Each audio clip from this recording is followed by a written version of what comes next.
Kangkong girl! Uy, Kuya Asyong! Uy, kamusta ka na? Eto, mabuti naman po. Eto nga po, nagluluto ako ng kangkong. Ha? Anong ginagawa mo dyan? Kangkong chip po. Kangkong chips? Opo. Ha? Di ba yan yung trending ngayon na masarap? Opo nga eh. Nagluluto po ako. Tinatry ko po para bagong sideline ko naman. Ayan na ba yung finished product mo, Ning? Opo, masarap to, Kuya Asyong. Ay, oo nga, no? Ibig sabihin yung dahon lang yung piniprito mo? Opo. Eh, asan yung dahon mo? Bakit parang konti lang yung dahon mo? Eto po, meron pa po ko dito. Ay, ganun ba? Sige, lagyan mo kaya, Ning. Ito po, Kuya Asyong. Yan po. Ay, galing naman. Ay, Ning, sana naman, maging successful ka dyan sa bagong business mo at mukhang napaka-productive mo ngayon at napaka-creative mo. Ang galing, ha? Salamat po, Kuya Asyong.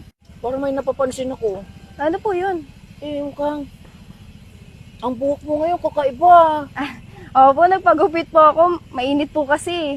Ay, ganun ba? Sayang naman yung mahaba mong buhok, Ning. Okay lang po yun, haba pa naman po ito eh. Para new style din po. O, ganun ba?